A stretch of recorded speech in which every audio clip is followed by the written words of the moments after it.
In this Star Wars gaming news update video, I will be sharing with you everything that we know so far about the next Star Wars game, which is coming from Bit Reactor and Respawn. Before we do dive into all of it though, make sure you do subscribe to this channel so you won't miss any future news updates about this game because it's going to be revealed very soon.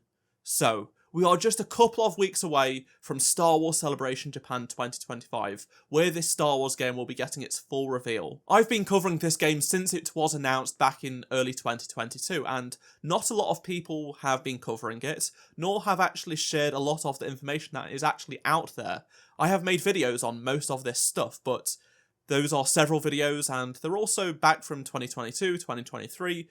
They're not easy necessarily to find. So I thought I would consolidate everything that we know so far about the game into one single video. Firstly, I want to explain who Bit Reactor are, and then we'll get into what this game is. So Bit Reactor are a brand new independent studio, and they are the primary developers on this game. They have received a ton of help from Respawn, who we know and love from the Jedi games, and more details on that exciting partnership later on in this video. To me, this is an exciting partnership, and there will be more details on the collaboration later on in the video. I'll explain what it all means. Bit Reactor is a name that most people won't be familiar with, and that's because it's a brand new independent studio. They are yet to even release a game. This will be their first game. However, they're actually made up of some really important talent. They are based in Maryland, and Bit Reactor was co-founded by Greg Forsch, who served as an artist at Firaxis Games. Greg's work can be found in the various Sid Meier's Civilization titles and XCOM games.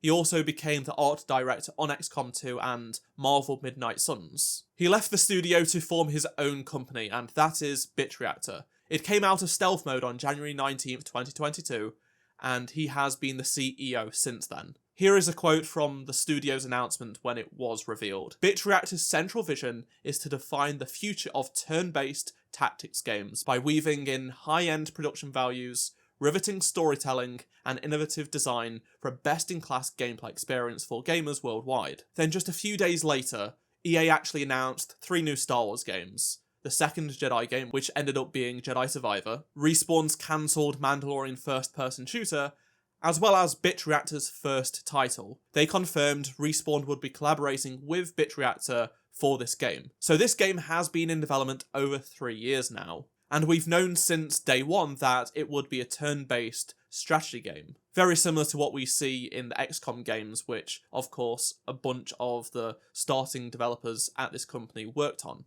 It makes sense to now take a look at the Respawn collaboration. What does this mean?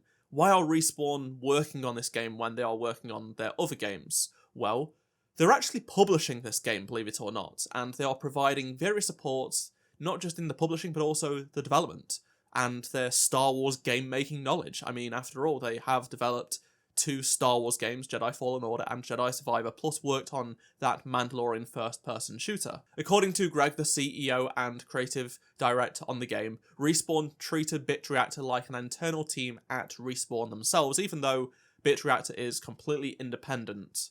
A quote from Greg from an interview says, "They encourage collaboration and communication between teams, and so they have been just flat out the best experience I've ever had in publishing."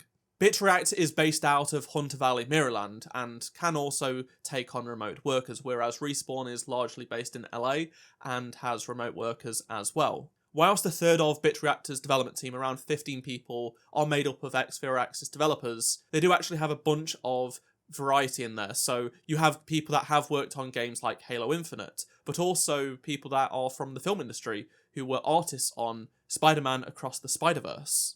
As for Respawn, some that actually worked on the Jedi games and were instrumental to the game, including its story, actually have left to go to work at Bit Reactor following Jedi Survivor's release. This includes Bit Reactor's narrative director, Aaron Contreras. He previously led the narrative on both Jedi Fallen Order and Jedi Survivor. He is right up there as one of the key people responsible for the story that we know and love from both those games. Another Respawn developer that did make the move over is Danish Syed, who previously led the UI team on Jedi Survivor. We all know how beautiful the UI of that game is, and he is now the art director on Bit Reactor's Star Wars game. We also know what engine this game is going to be running on. It's Unreal Engine 5.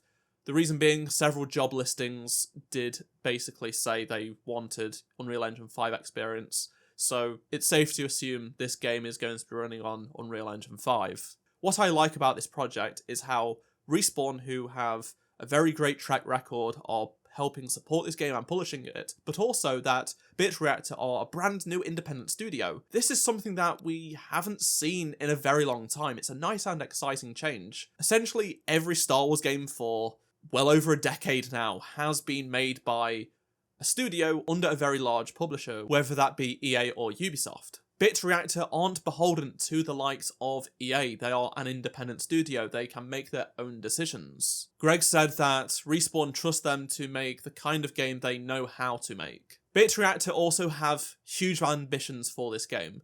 In a blog post they shared late last year, Bit Reactor state they wanted to create a Game of Year contender, and this starts with fresh ideas and new approaches, hence why they have brought in people from outside the strategy genre, because they aren't just going to do the same sort of thing that genre has been subject to. Danish, the art director, did say that the game will have a new visual language. It will be different to the celestial star charts that were created the main style of Jedi Survivor, but this new one will remain authentic to Star Wars, and they are going to develop their own language that fits within Star Wars but also feels unique to this game. Technical director Ryan McFall did say that they want to support as many of a range of input devices as they can, just from an accessibility standpoint, but also expanding the audience standpoint. They are always thinking about different ways that users could interact with this game. Traditionally, strategy games tend to launch on PC first or only on PC, so for mouse and keyboard support.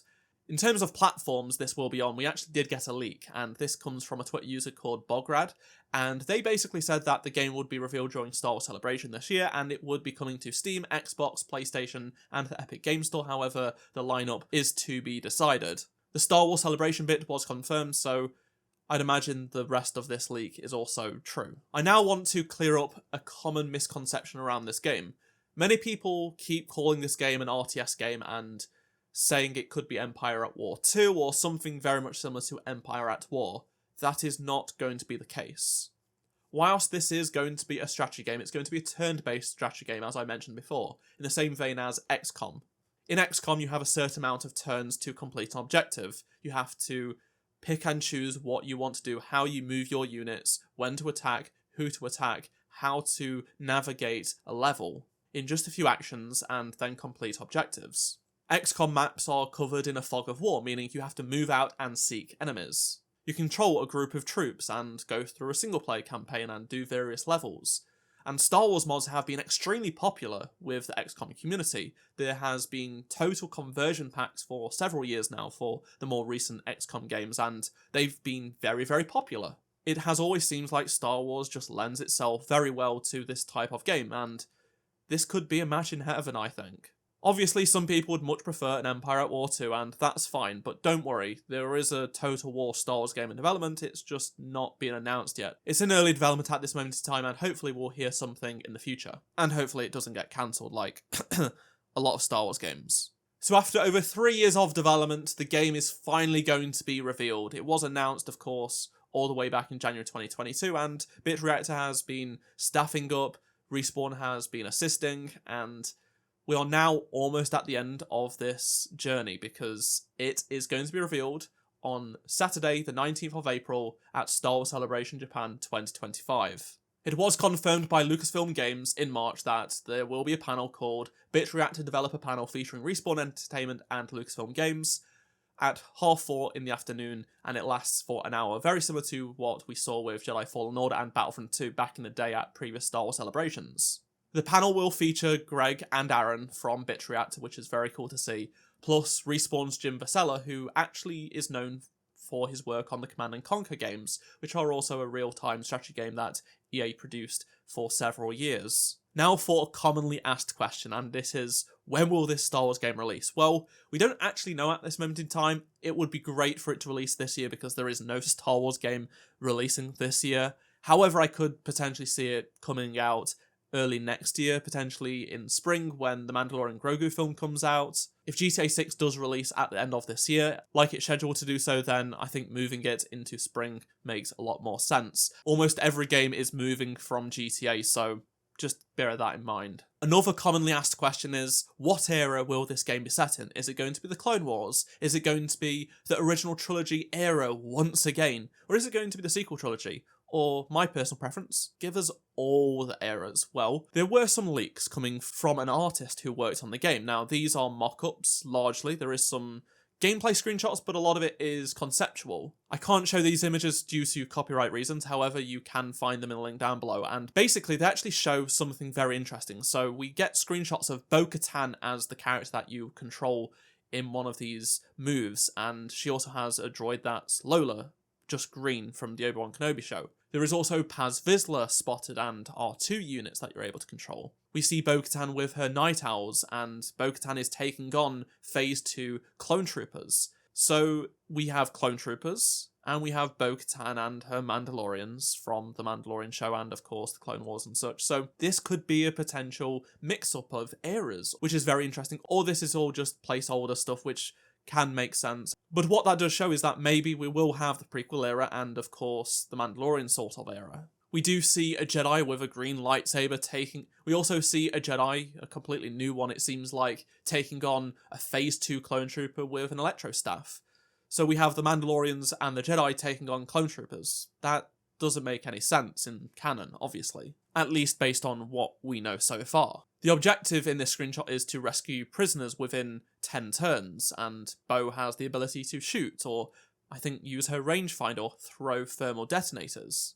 It appears to be at some sort of clone trooper base because there is an LAAT and lots of clone trooper equipment laying around. We also get a look at a concept mock-up for the main menu, which shows some concept art, and it's based on the Catherine mining colony as seen in Rogue One, a Star Wars story. And this is the HQ that features some sort of rebel leader with an armory section, and then Ahsoka in her Rebels appearance with the holotable, which I assume is sort of the mission selector. And there are also two other sections with two aliens, a black market and a special ops section. The game is also codenamed Bruno, so we have the Star Wars Bruno logo. There is also a main menu and pause menu, which does show that Star Wars Bruno codename, and it uses screenshots from The Force Awakens. Perhaps maybe there will be some sequel era content as well, which would be very cool indeed. I just want to see all three eras, just like Battlefront 2. These images were found by MP First, and they are dated mid-2023, so almost 2 years ago. A lot could have changed. Game development moves pretty fast, so I'd imagine things really will have changed. People have already written off this game, and it's not even been revealed yet, so there's just a couple more weeks to go before we actually do see more of it, learn more about it, and I think this is going to fly under the radar but be quite a success, and people will be very, very pleased with it, I think. Hopefully it does come out this year, but I'm not sure anymore. Who knows with Star Wars games, right? Let me know down in the comment section below any of your thoughts of what I've talked about in this video. Are you excited for Bit Reactor's Star Wars game with Respawn?